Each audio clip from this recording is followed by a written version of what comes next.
All right. Welcome to Capital Culture. I'm your host, Christopher Wheeler, and today we have a very good sounding show today because we have someone that could sing very, very, very fucking well. But before I get into that, I gotta thank our newest sponsors, Snow Allure Premium Vodka, Queen of the North. You're trying to get lit Thursday to Sunday or even on a Monday and you need some vodka, I highly suggest you try this friggin' vodka, 100%. So with that being said, if you've been liking the interviews, please make sure to like and subscribe.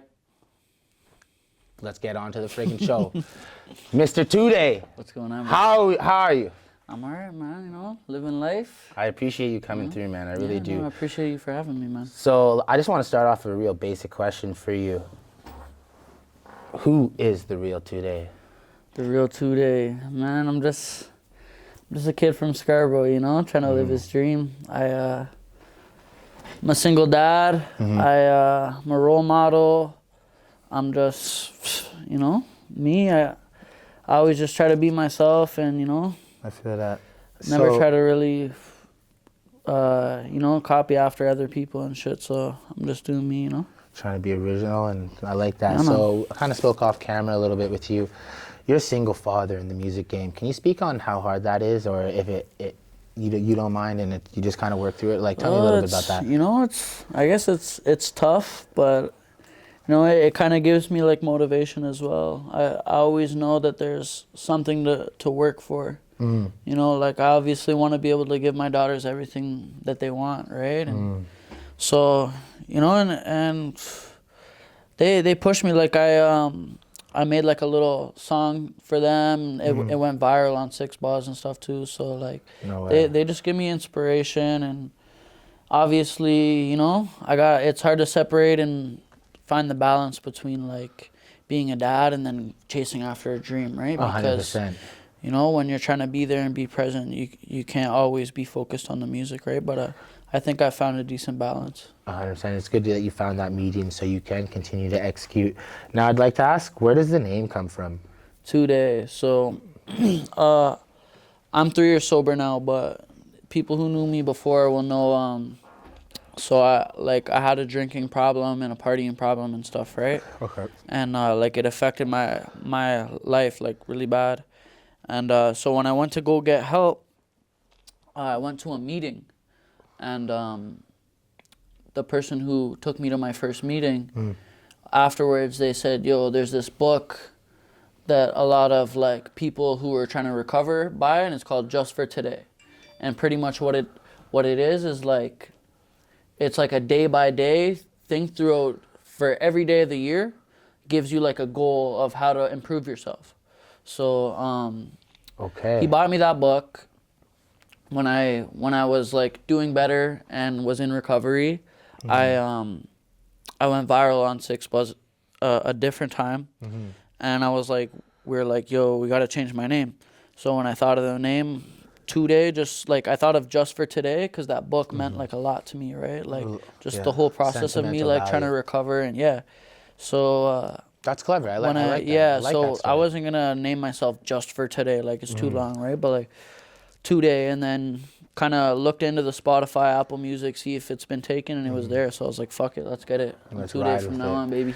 Now, I don't want to be so frank, but a white boy singing R&B, that you don't come across that every day. How do you run with that, and how did you start with that? I think for me, it's just like I had so much different influences growing up. Like I grew up different than like a lot of white boys, you could say. I don't know. I just had like a. I grew up in Scarborough. Okay. And we all know Scarborough's a very multicultural place. So I just guess I had a lot of different influences, put onto a lot of different music, and just my life experience and shit. It just pushed me into like. I can kind of maneuver my way through different genres if. I understand. Yeah. And do you kind of remember the day where you decided that you wanted to take music seriously? And who is the person in your life that really pushed you to do that? So, when I was younger, I loved Eminem. I wanted to rap like Eminem and shit. You know what I mean? And I used to always like try to like rap at school and stuff. And one day we were like behind my complex, the housing complex I grew up in. There was a bunch of us. We were probably like 13 or 14, smoking weed out behind my complex, and my one boy's like, "Yo, put on a beat, let's freestyle," and he started freestyling. Like, I freestyled, but I sucked, and then he freestyled and he killed it, and I was like, "Yo, I want to fucking like, I want to do that. I want to be sick like that, you know." So then I started fucking around, rapping more, and then I like a couple of like my older friends took me to the studio and shit. This guy T Clark, he brought me to the studio a lot when I was younger. Put me on like getting into serious with the music, but So I kind of wanted to ask, because your voice is so powerful and is very smooth. Is that something that was gifted to you, or did you work on that to get where it is today? I think like it's actually a funny story how I learned to sing. I used to like fuck around and like sing like, cause I'm a joker, right? Like before I'm an artist, I'm a joker. Like I used to fuck around and like sing in dumb accents and shit, and people are like, "Yo, like if you sang normally, you'd probably sound pretty good." So then I used to sit there playing Xbox and shit, and I'd just fuck around and I'd be like, "I've been working on the railroad." Oh, and then like I would switch it up.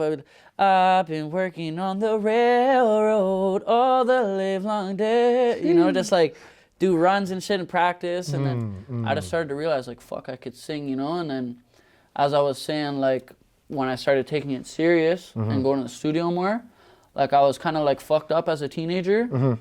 So I never really got to take it serious. But then when I changed my life around and started to like recover from like my drinking problems. What was and the all timeline that. in that? So you started with the drinking problem and you kind of made it out. I was about like where I'm from, like my complex is like bad for like partying, like kids get into like bad shit young there. So like pretty much I was bad by the time I was like 15. Like I was like a bad drinker and shit. When would you say the time was when you kind of straightened out? When I straightened out, I was 21. I realized like I was like, yo, like if I don't change my shit now, like I'm gonna end up dead one day, you know? 100%. So then I left. I went and got help. I came back. It was like January 2019. I came back. So yeah, I was like just about to turn 22, I'd say. So it's been like 3 years now. I'd say the 2 is a lucky number for you, eh? Fuck. So I see where you've come to this point, and you seem to be having a lot of success. Have you ever had doubts throughout your journey, and why did you have those? Yeah, my boy was actually just saying earlier, like I used to be like, fuck, I'm gonna give up. This is never going anywhere. As a artist coming up, it's a struggle, man. Like fuck, like. This shit takes money to fuck. You gotta put money into it, and there's like so much, like you gotta know people and shit. Me, like, I was never like a kid growing up who had money and shit. You know what I mean? And like I kind of had to like catch up to everybody else, just like the way my life went when I was younger. So like even now, I was like I'm 24 years old now. Like I'm catching up to people in certain aspects of life. Like I'm doing much better for myself now, right? But also I have kids. You know what I mean? It's not as simple as just, yo, I'm gonna fucking put all this money into promo and this and that, blah, blah, blah. Yeah. Like, it's tough, you know what I mean? So it is a struggle, and sometimes things don't move as quickly as you'd like them to, and it gets discouraging. So 100%. honestly, I'd say to any artists who are going through that, just keep pushing, you know, especially if you're talented and you got the work ethic. Like. So you say you had a lot of doubts. So let me ask you this. Who is your biggest supporter and who kept you going? Fuck. I said like some of my friends, like my boy who's here in the room right now, my boy Jimmy. Shout out He's a Jimmy. big supporter. My parents are like super great. Like I'll say one thing, like I grew up, we didn't have a lot, but I had love. Like compared to like what a lot of other kids like around me had, like a lot of my friends didn't have their mom or didn't have their dad, or you know, their parents are drug addicts and shit, and like I didn't have nothing, but I had love. So like they've always been big supporters of me, and like they're always on my ass, like, what's going on with your music? You know what I mean? Like my dad just called me like a couple hours ago. So any news? Like, you know what I mean? He's always trying to figure out what's going on with me and if I've made any progress and shit. So like big shout out to my parents. Like they've always been there for me in that sense, you know? 100%. Now, I've been watching you, how you kind of market yourself, and I know you utilize a lot of covers with music, and you utilize it by pushing it through TikTok. Speak about that just in general, and maybe giving a little advice to the younger artists of why that's so beneficial. Well, I think content is a big thing. So even if it's not your main route of like, oh, I'm going to blow up as like a cover artist, like, because there is people who do make money off YouTube, off covers and shit, right? But I would say just to even have it as like a side thing, just to be having content to put out, it just grows your social media platforms, right? Every time I post a cover, somebody will share it, boom. Somebody likes my voice, it's another follower, Yeah, right? Another fan. so smooth. Now, where would you like to see yourself musically by the end of 2022, excuse me. 22. 2022, excuse me. You know, I pray for it. I want to see myself in a better position. I want to be able to take care of my daughters, and, you know, and my parents. Like, you know, a lot of people around me, like, struggle, and I feel like, I don't know, some days I feel like I'm the one who's, like, gonna, like, put everybody in a different position. And, like, I put a lot of pressure on my own shoulders in that sense, but, like, I've grown past the point of being like, oh, I want the fucking nice car and da-da-da. Like, I just want to be in a position with my music where I can make people happy with my music and, like, the financial success from it. Like, I want to be able to put other people around me in good positions, you know? So let me ask you this two-part question. What would you say your biggest accolade up until this point in the music industry, and what do you think you need to add to your repertoire to take you to the next level?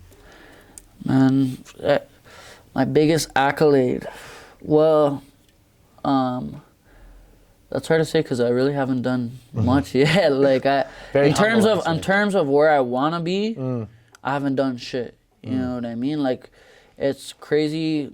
I'd say Ride, the song Ride, I got it on the radio. It played on the radio for like a year. That's on huge, G98.7. That's still huge. That was, you know what I mean? that was big for me when people were sending me videos in their car like, yo, who's that? Blah, blah, blah, you know what I mean? And, like, I'm on the radio, and, like, that was cool for me.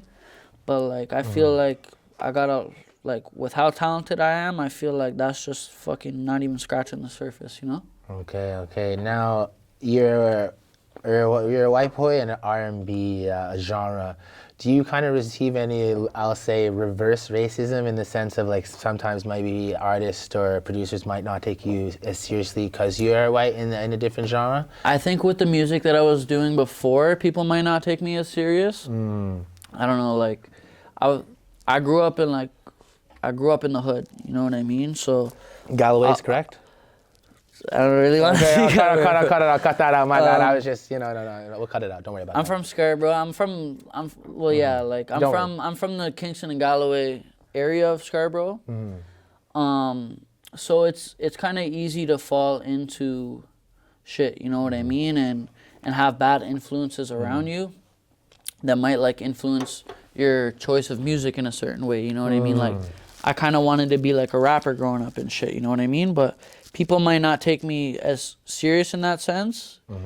And, like, I understand, I'm not a street guy anyways, you know what I mean? Like, I grew up around a lot of, like, bullshit, but I'm not a street guy anyway. So I feel like with what I'm doing now, people are going to take me serious because now I'm more so doing pop. And, like, I love it. I was grooving, bro. Yeah, respect, I was grooving when I appreciate was researching for this interview, man. Like, I really think you know, like the one we played in the other room. That was hard. It's like radio, like bubblegum pop. But, like, I feel like Large people can demographic. more so take me serious in that sense, just because, like, you know what I mean. I'm not like trying to rap or talk about dumb shit. You know, I'm just being myself. Let me ask you. These are the final two questions before we move on to the fun part of the interview. Let me ask you this: why should people care about your music in 2022? Why should people care about my music in 2022? I feel like I'm bringing something different to Toronto. I feel like there's not a lot of people who are trying to do what I'm doing. Like, being where I'm from, nobody tries to do what I'm doing, you know what I mean? Like, there's, like, the Biebers and shit, like, these guys are doing pop, but, like, they're not where I'm from. They didn't go through what I went through, so, like, I feel like I'll be, like, a voice to to people who like can do whatever the fuck they want. You know what I mean? Just because you're from the hood doesn't mean you got to make hood music or some 100%. shit. I try to show a lot of the kids from around where I'm from, like, you don't have to follow this bullshit. You know what I mean? Like, you don't have to be like, fuck my ops, blah, blah, blah, because, like, yo, you're just going to get yourself into bullshit. So I feel like I'm bringing something different. I'm like a pop artist from the hood. You know what I mean? And, like, you don't really see that, you know? So something you just touched on there, and I'll add this question in because before we get to the last one, can you describe your writing process? Like My writing process? Oh, man. So, I don't know. You guys wanna... Yo, it's crazy. Like, I don't know. Sometimes shit just... This is where, like, I almost scare myself because it's like, I know I'm fucking talented. Not even to be, like, cocky or conceited or whatever, but, like, I'll just be in the studio and, like, I'll hear something and, like, I don't write. I'll just literally start humming, like, a melody. As soon as I find a melody, boom, like, sometimes the words come to me at, like, the same time. Within, like, half an hour, I can have a whole song. I don't write it, but, like, I'll just go with it, and, like, within, like, half an hour, the whole song's recorded. And then, like, boom, fucking just gotta mix it afterwards, right? But my writing process, like, I'll sit down and write sometimes, like, if I really want to, but more so now with the day and age, with how everything is, I have my own little setup in my crib, too. So I don't gotta wait till I get to the studio. I can record shit, and then I'm not like the best engineer, but I could send it off to someone to mix and master it, right? Okay. So I can just, if I have inspiration right there, I can be like, boom, I could just jump on my mic, record some shit, lay it down, and be like, boom, track done in half an hour, you know? Okay, so I'll finish it with this before we get into some fun. Up until this point, what is your biggest regret in your career? The biggest regret in my career? Now, I'm going to be real with you. I don't think I have any regrets. I feel like everything happens for a reason, and I feel like I had to go through certain shit to get where I am, you know what I mean?